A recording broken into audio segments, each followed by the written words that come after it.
Breaking news today, Texas Democrats have literally fled the state, abandoning their duties to block a vote, while Republicans maintain their focus on border security and other pressing issues. Is this an act of leadership or merely political theater at its worst? Hello, and welcome to That News Show, where we discuss the latest facts, fakes, and hypocrisy as reported by the legacy media. Let's roll the tape. Fox News reports that the 5 Democrats are engaging in what can only be described as infantile behavior. Tonight, consider whether this reflects serious governance. While Texas Republicans are diligently working to secure fair representation, Democrats have fled the state, seeking refuge in blue state sanctuaries like children avoiding responsibility. This isn't principled resistance, it's political theater at its most embarrassing. Instead of engaging in debate, they board private jets and claim it's an act of courage. Why do Democrats consistently favor spectacle over substance? Perhaps it's because they know their ideas won't stand up to real debate. This isn't leadership, it's a tantrum, and America deserves better. Let's get rolling!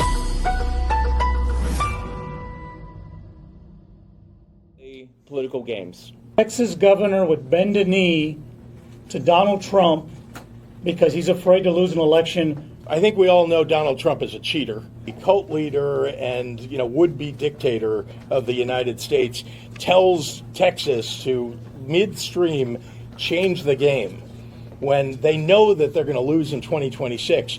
All bets are off. This is a war. We are at war. And that's why the gloves are off. There is no felony in the Texas Penal Code for what he said. The situation in Texas exemplifies the political theater that now characterizes the modern Democratic Party. Instead of fulfilling their elected duties, they have chosen to flee the state, effectively abandoning their responsibilities because they disagree with the legislative direction. This isn't principled resistance, it's a disruptive tantrum that compromises the essential functions of representative government. In stark contrast, the Republican leadership in Texas is actively addressing the priorities of its voters, including border security, law enforcement, and electoral integrity. It was neglected under the previous Democratic administration. This administration left our borders in disarray, jeopardizing the safety and economic stability of both Texans and Americans nationwide. Currently, we're witnessing a resurgence of policies that endanger American communities, while the media and Democratic politicians seem more focused on performative outrage than on crafting real solutions. Governor Abbott's dedication to securing the border and upholding the integrity of our elections starkly contrasts with the ineffective leadership of Joe Biden and Kamala Harris, who seem to favor open borders and globalist agendas over American sovereignty. Abbott's support for the current administration reflects a commitment to prioritize Texas and American interests, restore order at the border, and reject the divisive tactics now typical of the Democratic playbook. Democrats claim to defend democracy, yet their actions suggest a readiness to flout rules, abandon their roles, and use legal threats when they lose electorally. Their alarmist rhetoric about war and dictatorship merely projects their own disconnection from the real concerns of ordinary Americans. Also, the accusations against the governor lack basis in Texas law, serving only as a smokescreen for their failures and absence of a clear future vision. Meanwhile, the Republican strategy is straightforward: secure the border, enforce the law, and ensure that Texas and America remain strong, sovereign, and free from the turmoil that plagued the last Democratic administration. Americans are weary of political games and empty grandstanding. They demand tangible results, not empty rhetoric. And that is precisely what they are receiving from the leadership in Texas and the White House. Very simply, it would be bribery if any lawmaker took money to perform or to refuse to perform an act in the legislature. And the reports are these legislators have been they sought money and they offered money to skip the vote, to leave the legislature, to take a legislative act. Bribery is when lawmakers accept cash to influence their legislative actions, whether by voting a certain way, skipping votes, or abandoning their duties entirely. Reports of legislators soliciting and accepting bribes to miss crucial votes or flee the state are deeply troubling. This behavior strikes at the core of legislative integrity and the rule of law. When elected officials treat their responsibilities as bargaining chips in exchange for financial gain, it undermines the foundation of representative government and erodes public trust. This latest incident exemplifies how the Democratic Party, especially in states like Texas, has shifted towards obstruction and spectacle rather than serious governance. Instead of participating in the legislative process and debating policies on their merits, they flee the state, seek refuge in Democratic strongholds, and rely on sympathetic governors for protection. They accrue fines and an openly fundraise to cover these costs, potentially crossing into criminal behavior while claiming moral superiority. The involvement of outside donors to pay these fines underscores the performative and nationalized nature of this saga. On the policy front, the Republican majority in Texas is pushing for redistricting reforms to ensure fair and competitive districts that reflect the conservative values of their voters. This initiative is a transparent response to counteract years of gerrymandering in Democrat-controlled states like Illinois and New York, where the rules have been manipulated to secure power. The Republicans are pursuing these changes through the legislative process backed by their constituents. The partisan divide is stark. Republicans are striving to restore order, enforce the law, and fulfill promises of secure borders, economic growth, and local governance. In contrast, Democrats are disrupting the legislative process, abandoning their responsibilities, and potentially violating the law to maintain their diminishing power. This issue extends beyond Texas, affecting the future of representative democracy nationwide as similar tactics and rhetoric spread, threatening the basic functions of government. The implications are significant. If lawmakers can abandon their duties and be financially compensated, this behavior could become a new norm whenever the minority party disagrees with a vote outcome. If Democratic states continue to support fleeing legislators, state politics could devolve into a national spectacle, sidelining real policy issues like border security, economic reform, and local rights. This situation underscores the need for strong, principled leadership, which is why the current Republican strategy in Texas deserves support.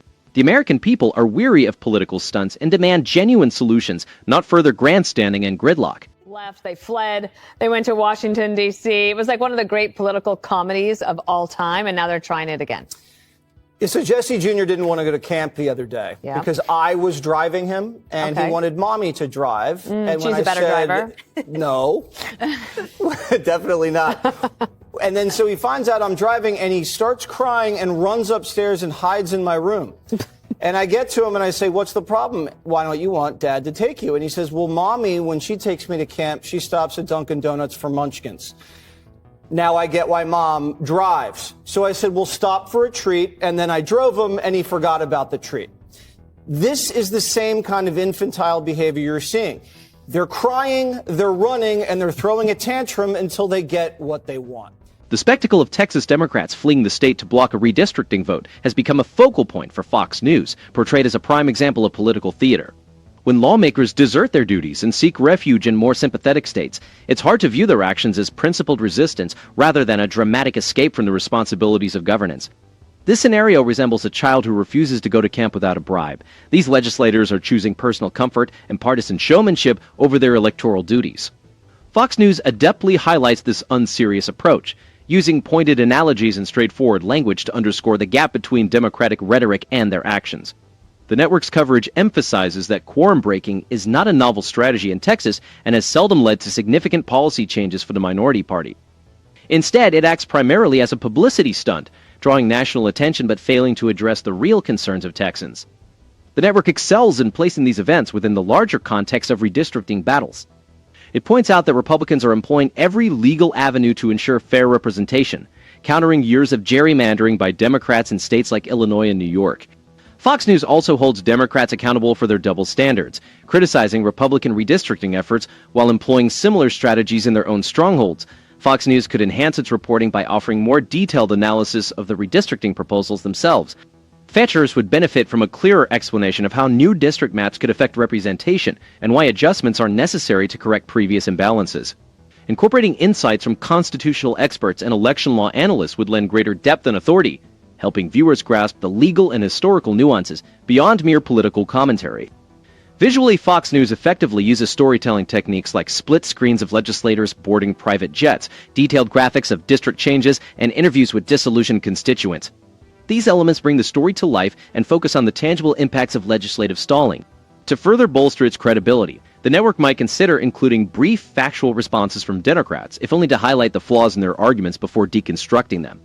In conclusion, Fox News is justified in treating this episode as a farce. The Democrats' departure is less about safeguarding democracy and more about shirking responsibility, hoping that media coverage will compensate for a lack of substantive solutions. The message from Republicans is straightforward: fulfill your obligations, respect voter decisions, and serve the public interest. Anything less undermines both the people of Texas and the integrity of democratic processes. So I found that a little bit curious. I'm sure you have a lot to say about this. I would just like to point out that I don't want Jasmine Crockett to lose her seat. I know. It brings you guys infinite joy. I enjoy her. Yeah. And I think she's a real, like, one of life's great characters. Well, hopefully she won't, but odds are that that is what's going to happen once everyone does eventually have to come home, whether that is tomorrow or it's in December, and they can hide out that long. And this isn't about populations coming in and out of blue states. It's about the fact that J.B. Pritzker can afford to do this. And when they went to D.C. a few years ago, they ran out of money. J.B. Pritzker's never running out of money, and he's got a bunch of Hyatt hotels, and they can each have a suite, and they can hang out there for as long as they need to. The contrast is stark when considering how Democratic leaders like J.B. Pritzker use their wealth to